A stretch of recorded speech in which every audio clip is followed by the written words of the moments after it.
New Thought Media Network. We are a global broadcast.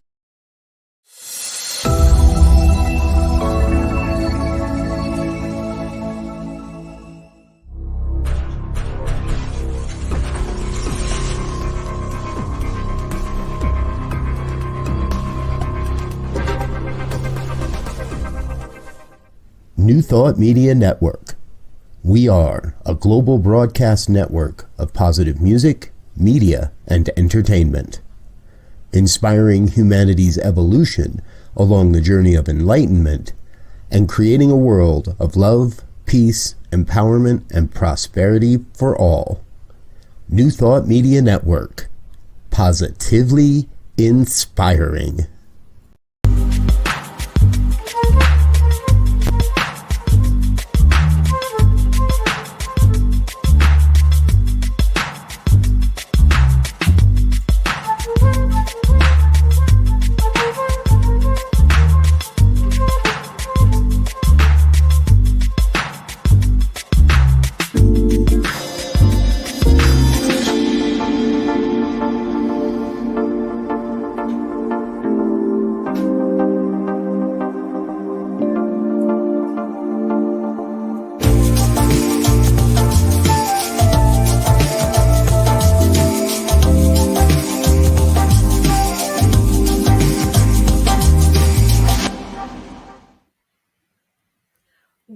Welcome to the Cosmic Prayer. I'm just straightening my camera here. I am so excited to be here today. Of course, always excited to be here on the Cosmic Prayer on New Thought Media Network. And today I have, we are blessed with an incredible guest. I love the way that rhymes. We are blessed with an incredible guest here today. And I love the way that God moves, because a few months ago, Reverend JJ Giudici came on to the Cosmic Prayer and shared her story and her understanding of prayer.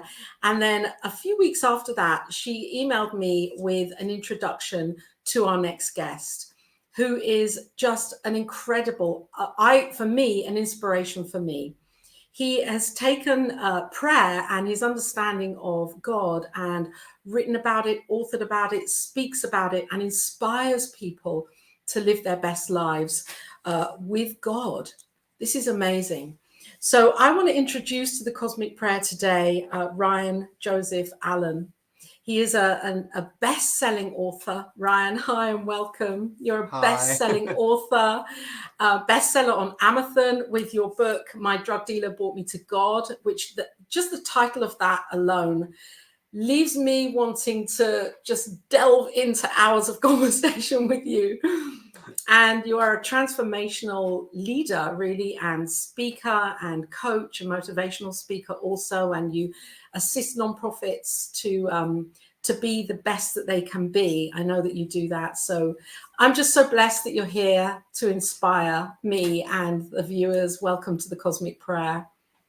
Well, thank you for having me. I'm here to help spread some love with you, and that's really my main mission here in life. And it comes through different avenues. But when JJ reached out, I said, absolutely, I would love to be connected to Laura and the beautiful work that they're doing here, and just to share with you all and get to sit with you and experience and learn and grow together. So I'm super excited. Yeah. Thanks for having me. It's beautiful. So let's begin here with you. And I want to begin with your book. I mean, normally I would ask the super guest, what is it about prayer? And today I'm just being guided in my heart to ask you, what is it about God?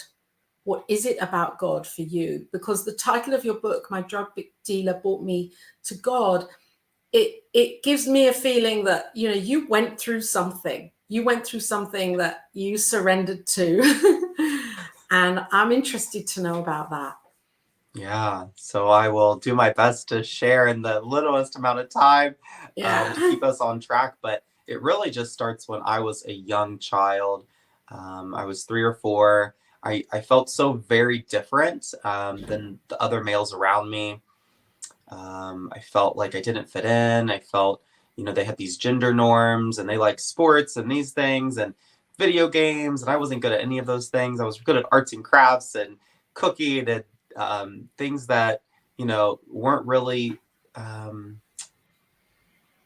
that young boys weren't supposed to like as much as girls. And that, obviously this is in the early 90s. And so things are different now, thank goodness. But, I started building a relationship simultaneously around that time with God, and had a really close connection and relationship to the point when I would choose to go to church with friends and family. I wanted to, have prayer or watch spiritual or religious based like movies with my, great aunt who later baptized me around 5 years old. And I got baptized in the church and all kinds of things. And, but what happened is this dissonance between, me feeling so different, and then me realizing I'm a member of the LGBTQ plus community. And then hearing this rhetoric when I was, growing from the time I was really little from my extended family, particularly my family that lived in rural Nashville, Tennessee, around God not loving LGBTQ people, that gay people go to hell, etc. And I heard this, and even though they didn't say it directly to me, I'd hear it in church there, I'd hear it in things my aunts said, or my cousins, or my grandparents. And it started making me, it created this barrier between me and my spirituality, faith, and God, which I'd had really strong connection with. Like I felt really connected to the divine. But as I kept hearing these things, I kept getting farther and farther. And then I, started having problems with drugs and alcohol. I started self-mutilating and cutting myself. I had suicide attempts. I had really enhanced mental health issues because of the drugs and alcohol that made my mental health things I was struggling with much worse. And eventually, and this is a very long story short, I was with my drug dealer about 6 months after my daughter was born. I have a 10-year-old daughter now. She's about to be 11. And I was sitting there with my drug dealer, of all people, who simply shared her story with me. And she shared her faith and her beliefs with me. And it inspired me to turn my life around. I had already stopped the hard drugs about a month before this conversation, through a really kind of interesting experience, where I was guided to this, that I had to stop, and that my daughter was going to end up without a dad. I was going to end up dead or in prison or addicted to drugs for the rest of my life if I didn't stop that day. So I stopped that day, listened to the call, listened to the divine. And that's kind of where it started kind of wiggling its way back in, even though I didn't have words for it. Right. And it kind of, there was a little glimpse of light. It was like a pinpoint of light shining through this blackness and this darkness. And then I had this talk with my drug dealer, of all people, right? Your drug dealer. And it reconnected me with my faith. Later that night, I went to the restroom, fell on my knees, and I said, God, I need you back in my life. Like, I need you to come save me. I'm not okay. And I might have stopped hard drugs, but I was still like smoking pot and drinking every day and on this self-destructive path, even though it was better. Or I was doing better, quote, air quotes better. What's that? When you're still kind of going down this space of self-loathing. And that's really what my main addiction was from an early child, was self-loathing. I learned to hate myself because I thought God hated me, and because I was different than the people around me. And like I said, as I got older, that led to suicide attempts and all kinds of other things.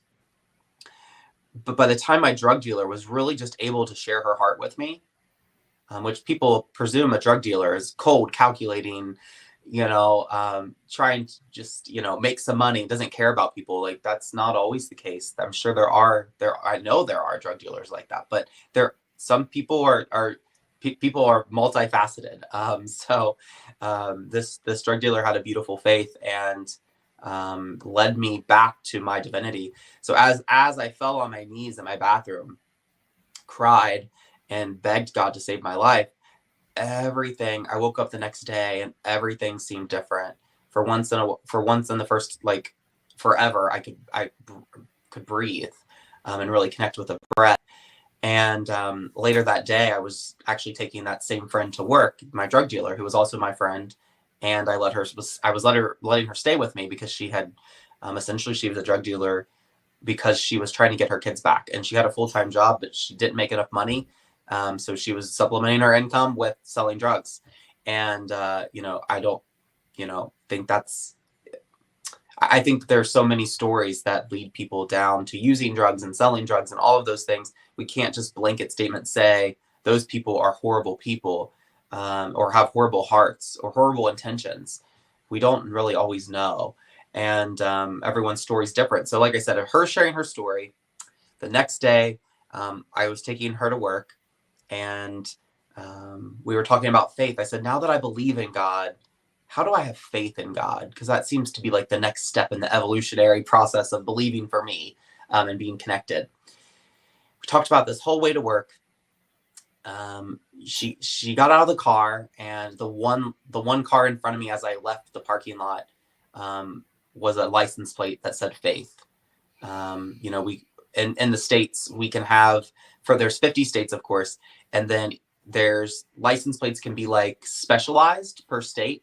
So you could have 50 license plates in all of America out of the millions, 200 million cars or however many cars there are in America that say faith. And then in Kentucky at the time, there were about 1.5 million cars. And I was behind the one car that says faith, so I won the lottery. It was like 1.5 million chances that I would have this message in front of me. So I started realizing that God speaks in all of these ways. And I started to really fall into faith. I started falling into my faith. What does that feel like for me? What does even my God look like and feel like for me? It's different than the God I was taught about, the God that I was told to believe in. And from there, it went down a whole nother journey. Eventually got sober and stayed sober, and really worked on all of these issues. Little by little, piece by piece, I rebuilt my life. I always say I dug my hole, and then I dug 10 feet under it. And that's where I was when I first got sober and first, started reconnecting with God. And it was like little by little, I was able to like scratch down the sides and build up the bottom of the foundation, and keep scratching down and keep pulling myself up and having help of people pulling me up or throwing some dirt in for me so that I could eventually like get back to like this like base level of hole. I finally was like in a hole, but it wasn't as bad. It wasn't 10 feet under the hole. And then I was digging up on the sides, and people would throw ropes and I could get a little farther, and, people threw, certain spirituality practices at me, and I could get higher and higher. And eventually I felt like I made it to the top. And since then I've been just learning and growing in all of these different ways and different healing modalities and different prayers and meditation. And and it's such a crazy long story. So I will let you ask what you're guided or called to talk about. Wow. The first thing that I really want to say is that I thank you for sharing so authentically. I was like pulling the tears back at times there. And I really acknowledge you and being here and sharing this. And I know deep down that however vulnerable you may have felt at times, that what I'm hearing is that you were meant for this. You were made for this. That's why you're here now doing what you're doing, because I know you're inspiring so many people to change the way that they think about their lives so that they can transform their lives. I can hear that through you. It's funny, as you were talking, I wrote down 2 words. I wrote down listening and faith before you even talked about faith, because what I was hearing was that it's that you had faith all along, even from a young child, having that awareness of the divinity of who you are. It strikes me that faith has been seated in you, and maybe you just kind of took a detour, and then you were reminded with the license plate, that of who you are. And thank you for bringing you here right now. Thank you. Thank you. I have to share one thing about my aunt. So that aunt that I told you about that baptized me she would spend hours in prayer every day. Sometimes 3-4 hours I would see her pray. She would get up way before I would if I spent the night with her, and she would pray. She's such a this beautiful faith that made me inspired to feel that way. But that's outside. That's a story longer than what I need to share, but I had to give a little context there. She told me the saying when I was really little that I didn't remember until years into my sobriety and years on my spiritual path. And she said, Ryan, some shepherds lead sheep and some shepherds lead shepherds. And you are the latter. You are a shepherd who leads other shepherds. And I, honestly, at 4 or 5 years old, who even knows what that means? But I remember it having a significance, and it placed the memory held in my mind until years later. I was dating, I would say the guy that I'd been dating this guy, and we had a pretty deep spiritual connection, which was harder to find in the LGBTQ plus community in the region that I'm from. And he had told me that I helped connect him back with God, but not more than that, but additionally to that, he had said something right after that. He said, it's like you're a shepherd of shepherds.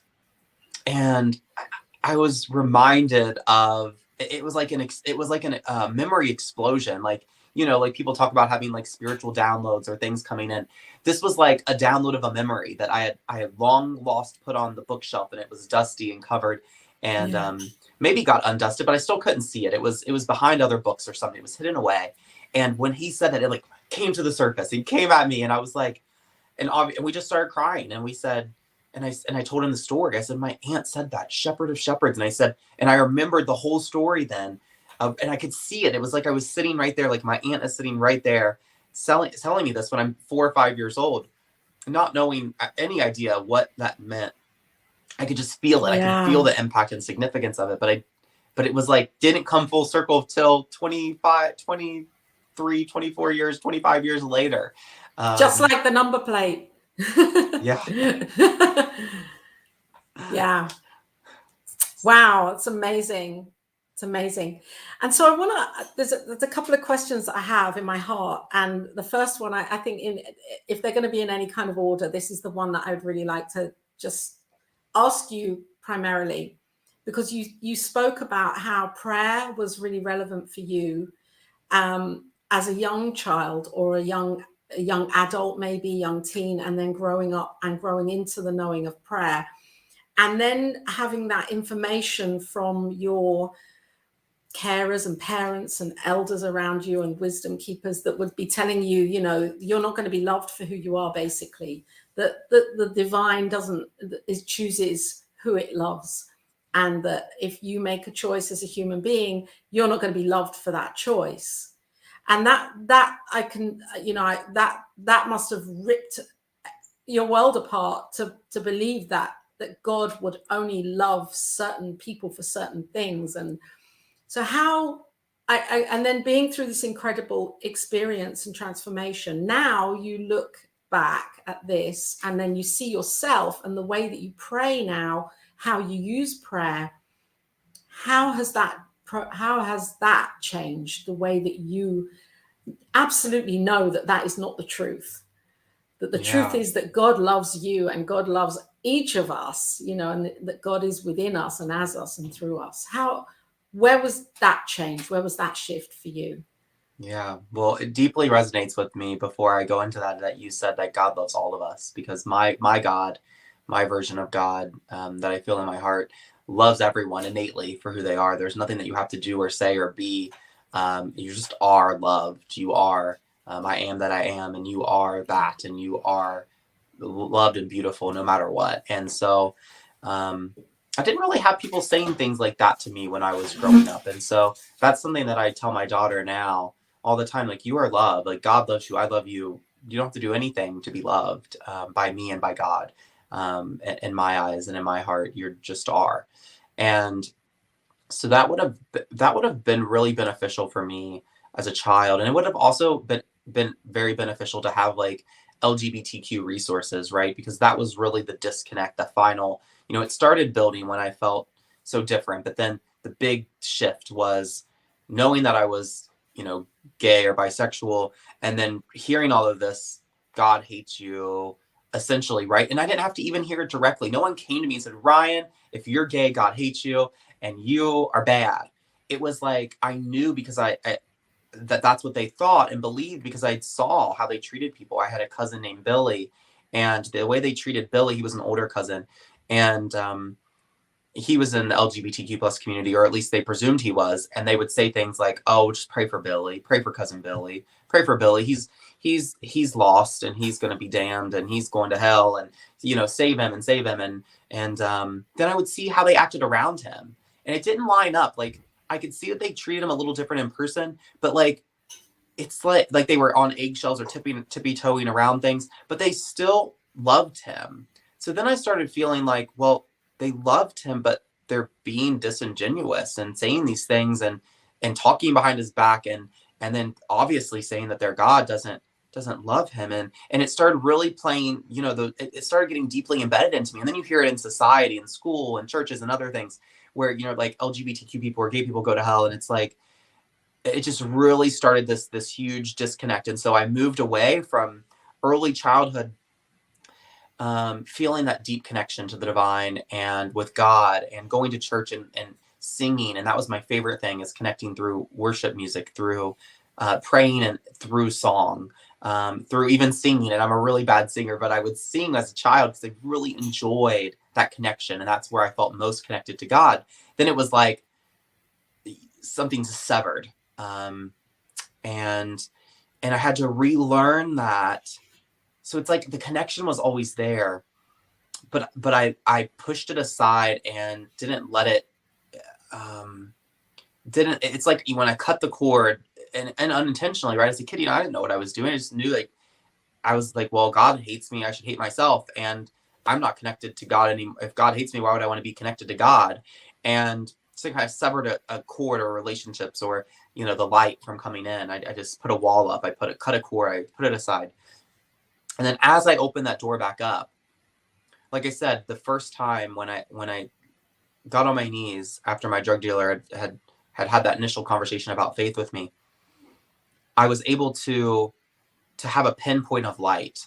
And from there, I was able to make another pinpoint. And soon enough, even though there's still a lot of darkness and there's still a lot of like confusion and there's still not all the clarity in the world, I started getting to see the light in the picture. And then I could see myself, right? I could look in the mirror because I had enough light now where I could look in the mirror and say, wow, like, this is not the life you want to live. This is not the life you're called to.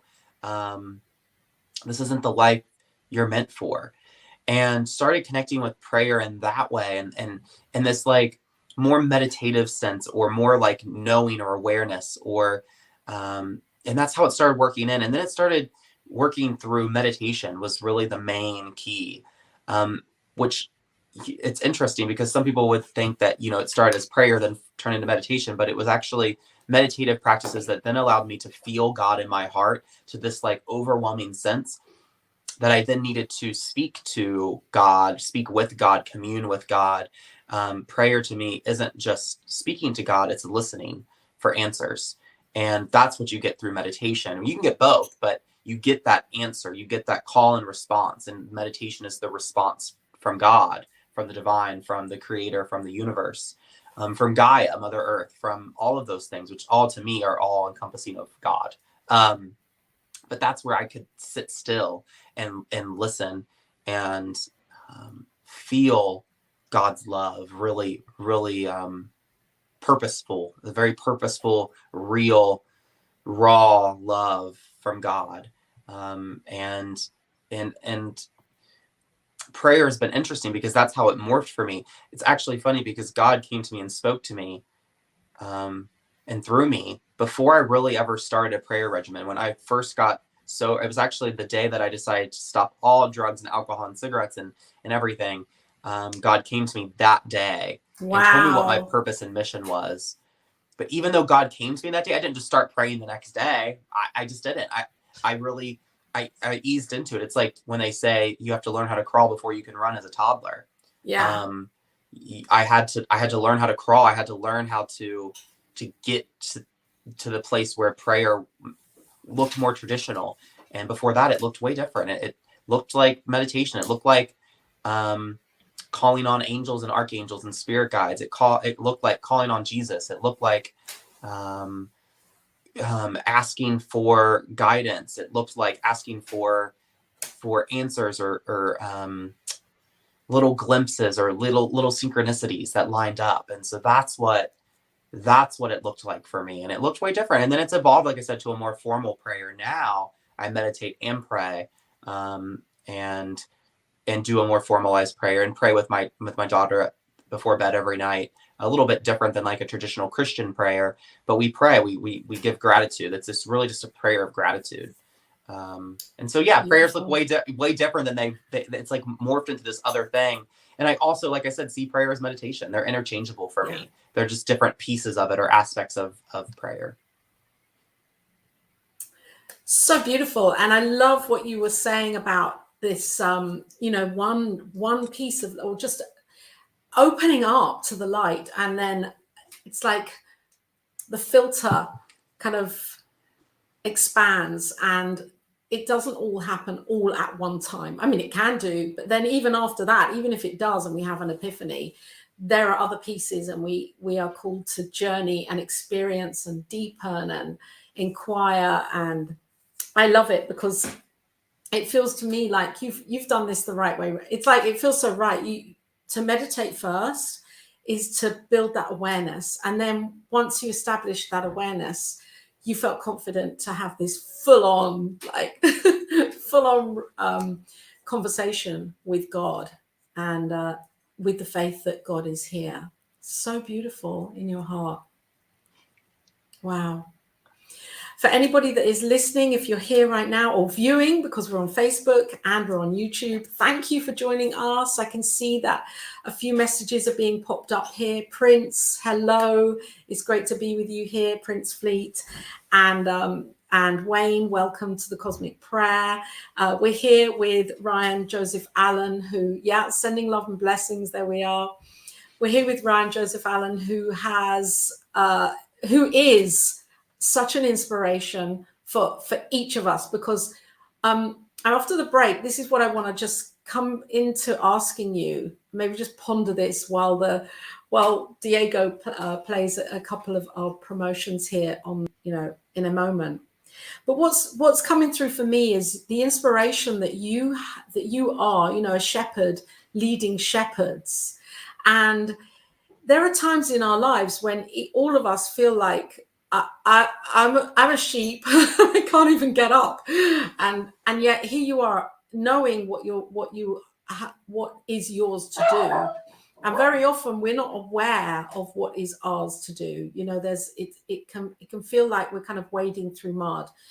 And I'm just really so inspired by you, because you know very clearly why you're here and what you're doing, and how you teach or inspire others to actually bring that out in themselves when they may not be sure within themselves of how they can get to that place of knowing what it is. Because we're all seeded with a mandate here, aren't we? I believe this. We're all seeded with a soul mandate. So should we continue with that after our little pause here?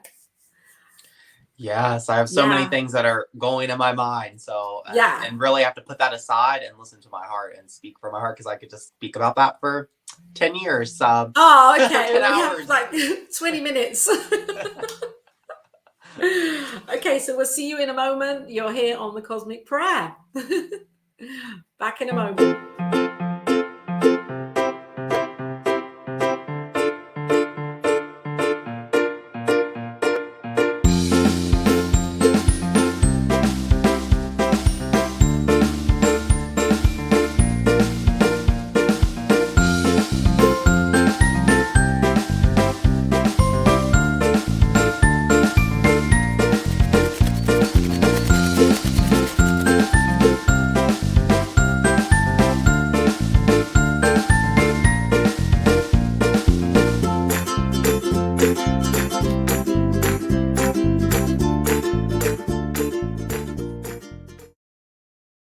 New Thought Media Network is on the rise. We're looking to grow with you. Do you have technical media experience, or perhaps a desire to learn? Are you willing to volunteer your precious time and attention? We share this message to benefit all. If you possess a computer with a camera and a microphone, we will share our knowledge with you. Behind the scenes or being the star, let us bless our one. Contact us at info@ntmedia.org.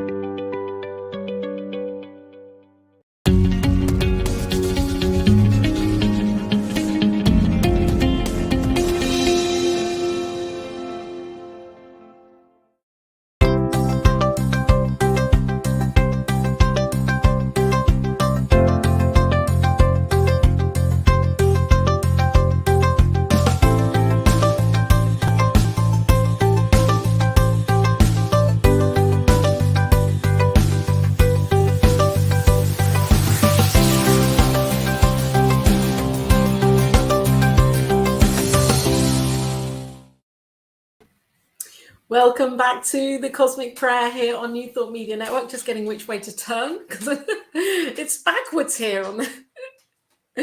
We're here joined by Ryan, and Ryanjosephallen is a best-selling author of My Drug Dealer Brought Me to God, and we've just been talking about this and exploring it further. Here we are. Thank you, Diego, for pulling up Ryan's website, which is a fantastic website. It's so clear, so bold, so bright, so inviting for everything that you're doing here. You're a speaker and a teacher, and you are engaging with nonprofit companies, showing them how to lead as a leader.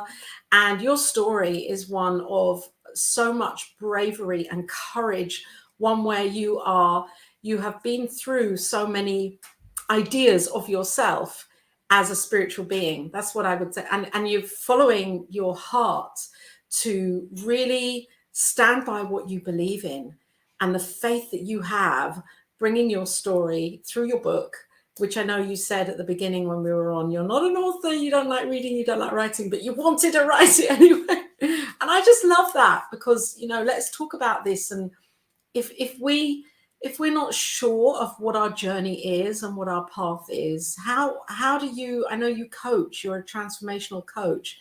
You must hear this so often, but what I'm stuck, I don't know where or what or how or when or why.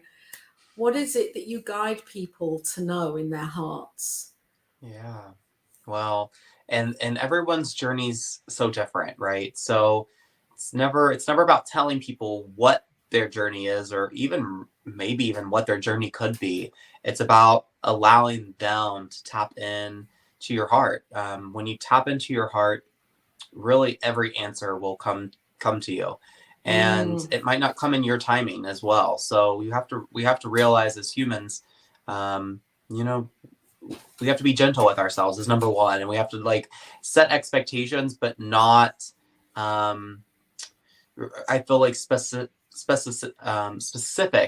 ways that we set up our expectations, where it has to be this way, it has to be that way, very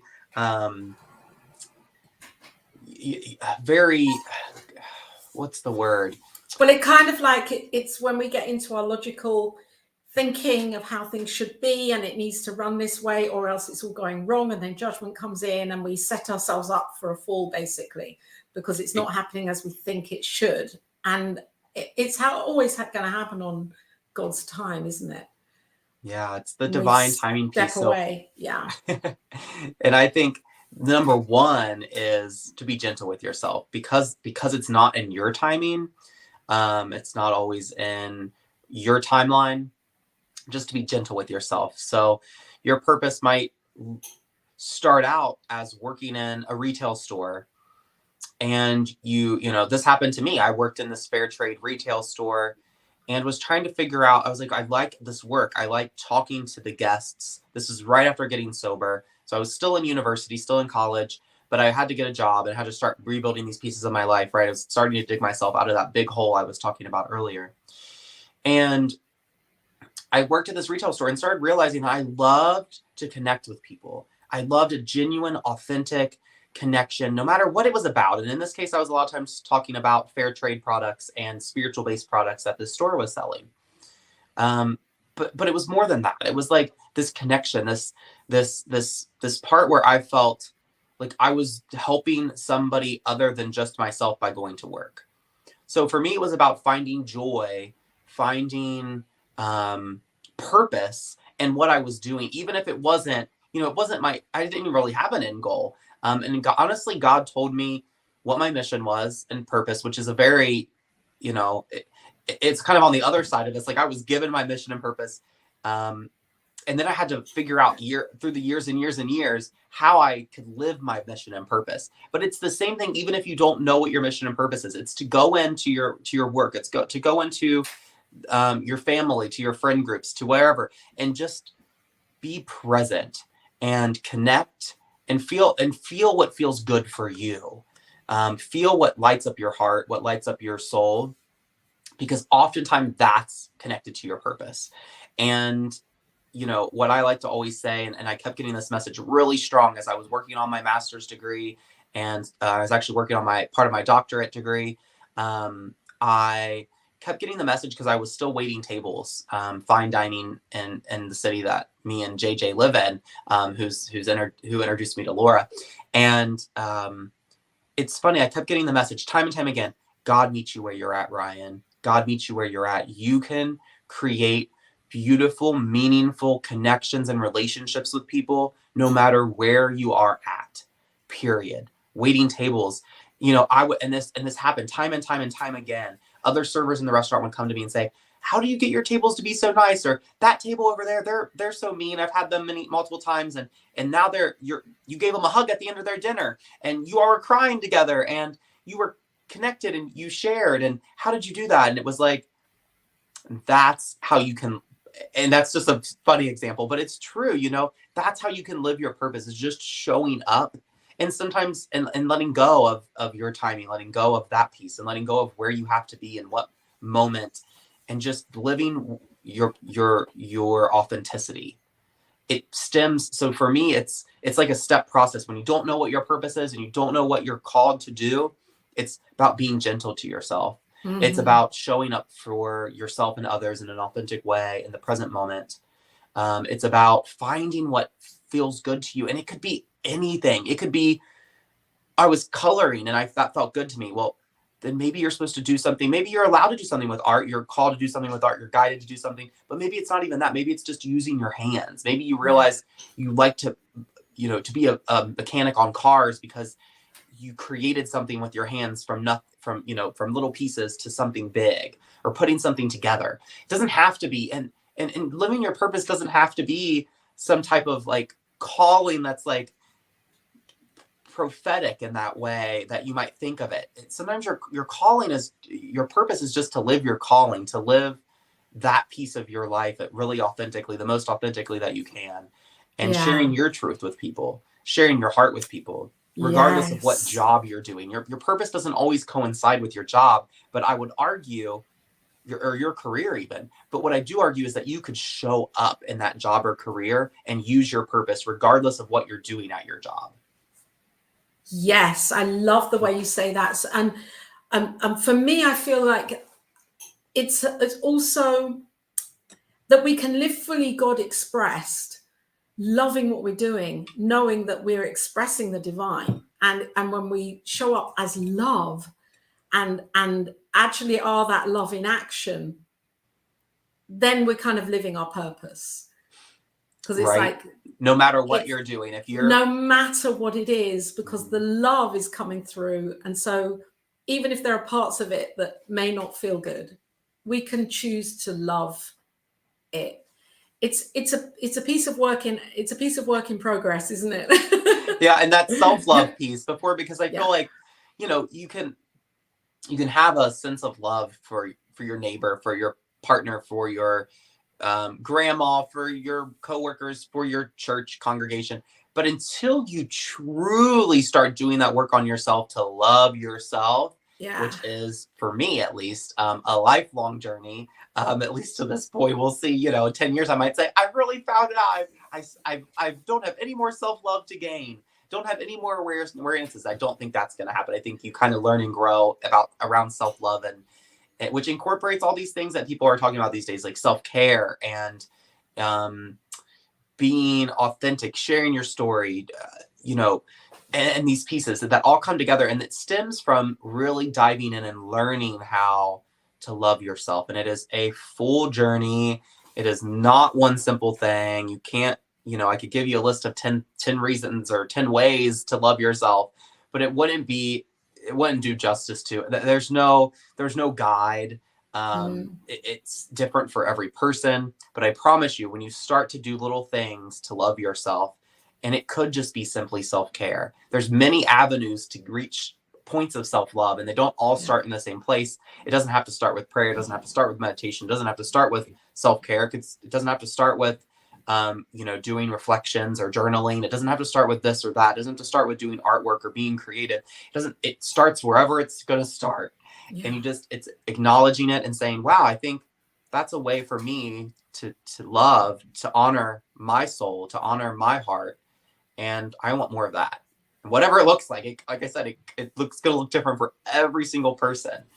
And so but being on that self-love journey is really the way that we were able then to pull on our heart space, our heart center, our heart chakra, whatever words you use, the energy around love. It's all the same to me, at least. And you're able to pull on that, and you're able to really live your purpose just by being love.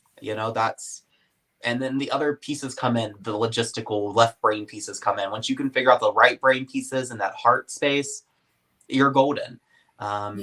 You really get guided on what to do and where to go, and the right people come into your life. The right book comes into your life. The right podcast comes into your life. The right Facebook post comes into your life. The right message that you find on the ground.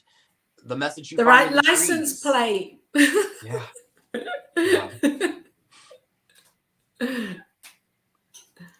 So when you're working with people, if you're working with people that are, I don't know if you work with people or work alongside people that are in recovery or have had a lot of trauma in their lives and are ready to take a leap. And I think the reason I'm asking this right now is for viewers that may be listening, or anybody that might listen afterwards. We're all always in recovery of something, it really isn't only an obvious substance kind of usage, is it? We're all recovering from something, especially in the last couple of years. We're all recovering on a collective from a profound experience of trauma and grief. And I'm just wondering, though, how when people come to you with the experience that you've had and your life and your journey and the adventure and the conscious decision you made one day, that's it, I'm making a change now. How do you guide, maybe is the wrong word, but what is in your heart for anyone that is listening that may want to make that change and feel scared? Well, number one is that, yes, we are all in recovery from something, probably for 99.9999% of us.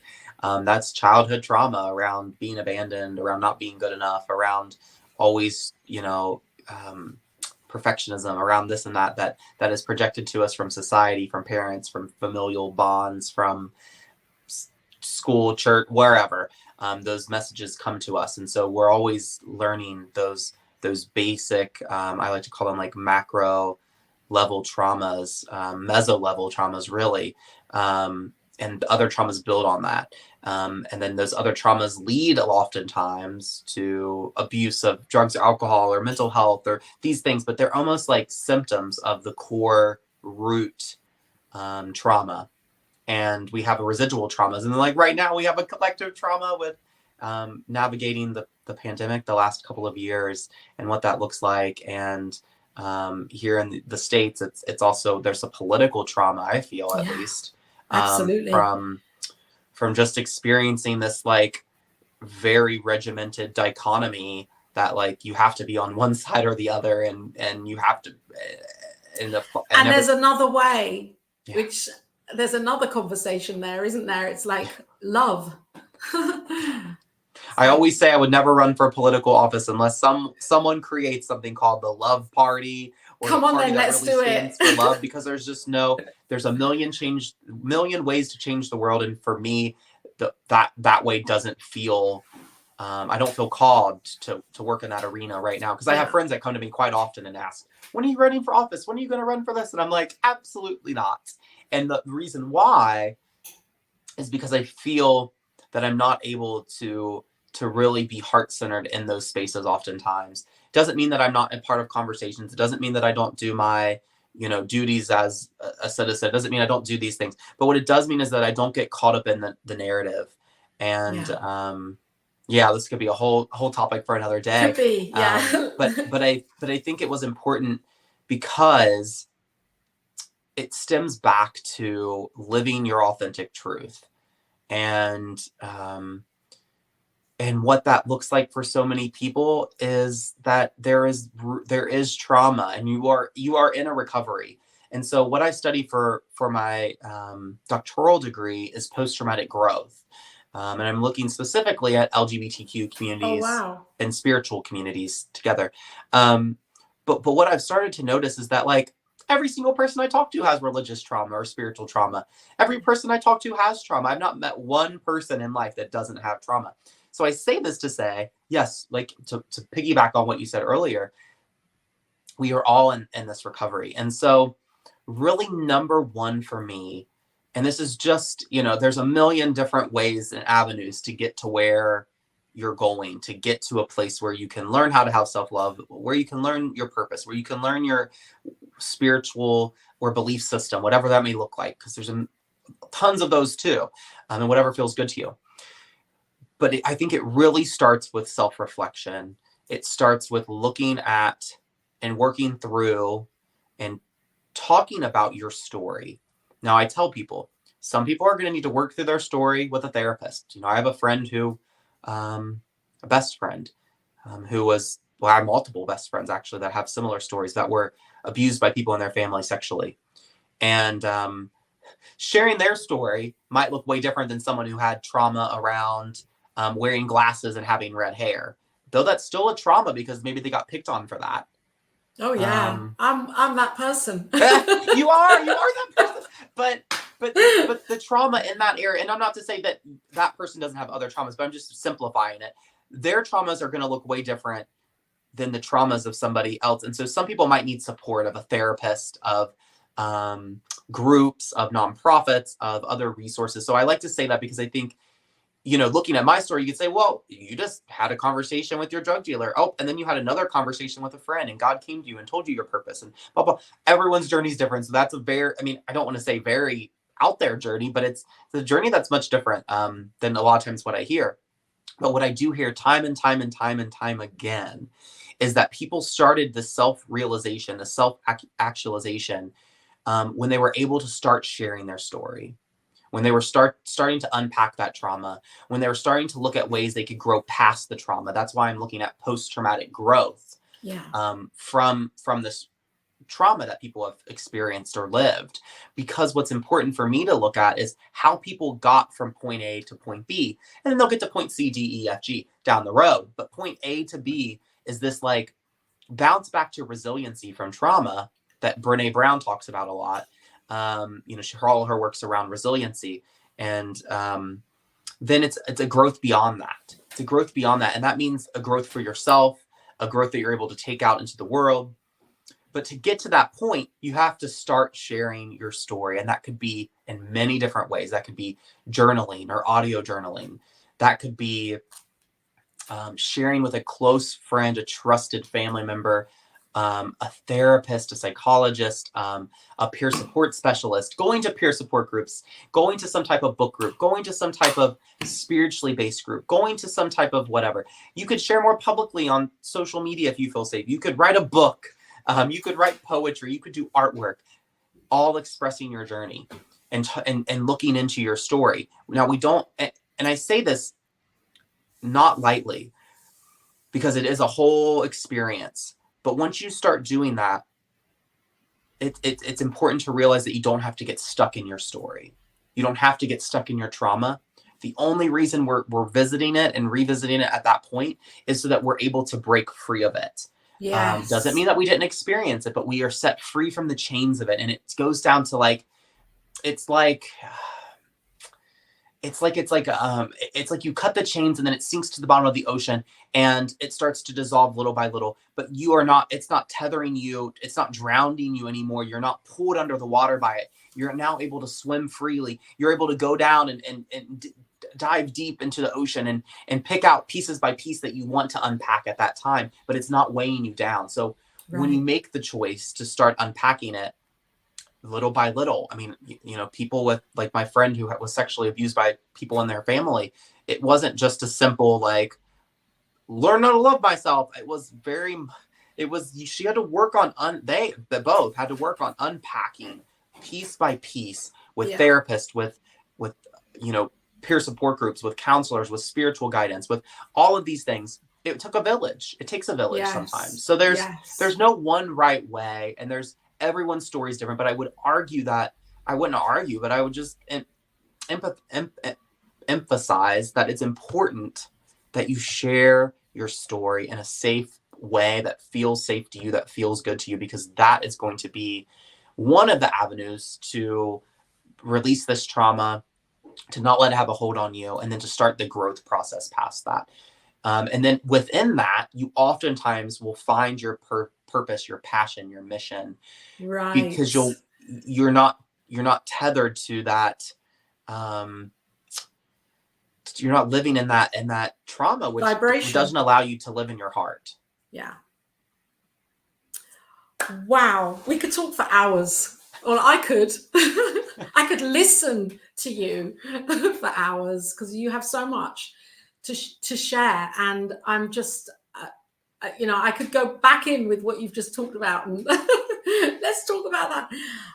I'm just really conscious here of the timing, and that we are coming in up to the top of the hour here, and it's been just so amazing with you coming onto the Cosmic Prayer and sharing. I want to first of all thank Reverend JJ Giarducci for bringing you to New Thought Media Network, and because I feel we could definitely come back and share again. That would just be so beautiful, because you have so many teachings in your heart that are authentic, that people need. They need to hear. We all need. I need to hear it. And I want to thank you, Ryan, for everything that you're doing. For the way that you're showing up, and the way that you're giving people permission to go deep, because so often we think this is a surface job thing. We just kind of scratch the surface and then we're doing the inner work. But no, you're so right. We have this responsibility for ourselves to go deep and to really realize who we are. So thank you, Diego, for bringing up Ryan's website here. My drug dealer brought me to God, and people can find this on Amazon. Yes, your book, and purchase it there. And if you're interested in coaching, mentoring, knowing more about Ryan's work, then please look at this website and understand what he does and how he can really serve your community. And I want to thank you for being here, being so present, and for sharing. Well, thank you so much for allowing me to share some of my love with you and to co-create a beautiful conversation. And if I can say one last word, it's something we already talked about, and it came up organically, but I just want to emphasize it one more time, is that you are innately loved for who you are. You don't have to do a single thing. You don't have to be a certain person. You don't have to do a certain job. You don't have to show up a certain way. You don't have to do this. You don't have to do that. You are just loved for who you are. And I think that is a huge piece in learning to love yourself, is to know you're innately loved, no matter what you believe in, whatever you believe in for your divine, or for, and this even goes for my atheist and humanist friends that might not consider that spirituality or divine. They might consider an inner knowing. But when you can look in their heart, at least my close humanist and atheist friends, they are still very connected to their heart. And that's all you need. All you need is love. And when you can connect with that love, then you can learn these little bits and pieces on how to love yourself and how to love the world, and how to love your community and the people around you more boldly, more intentionally, and more authentically. So I just want you to know that you are loved, regardless of what you believe in, regardless of what you've been told, regardless of what's been used to hurt you or make you feel small, that's not true. Like, you are good enough, and you are loved, and you are beautiful just the way you are in this moment, without doing a single damn thing. Sorry to say a cuss word. A darn That's thing. all right. But you don't have to do anything. You don't have to do a single darn thing. You are just loved. And so it is. And so it is. Thank you so much for being here, Ryan. Please come back and share again in the new year. That would just be amazing. And I want to learn more about you and your doctorate program and the work that you're doing in the world. Definitely. Thank you again. You brought tears to my eyes, and that always means I feel very connected to you and this experience. So thank you for co-creating that beautifulness with me. It's amazing how we're connected here. We're all one, and this is an example of that. As you showed up in the one mind. This is so beautiful. And I want to also remind everybody that's watching, viewing now or later, that we are on New Thought Media Network. The amazing Diego is our show producer, putting up all this information, being here, making sure the show runs smoothly. Thank you, Diego, from my heart. And New Thought Media Network is a broadcasting ministry with the Senior Minister, Reverend Robert Brzezinski, with an amazing vision to bring programming like this and others to people's lives, to inspire them to know the truth of who they are. So as you're feeling called to financially make a donation, the link is down below. You can do that really easily by just clicking on it in the Facebook page and donating and being a part of this energetically and in consciousness.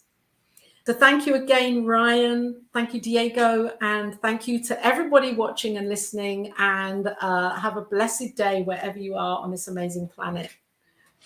Bye from me. Thank you for listening to Cosmic Prayer, your weekly shift with Laura Topper on the New Thought Media Network.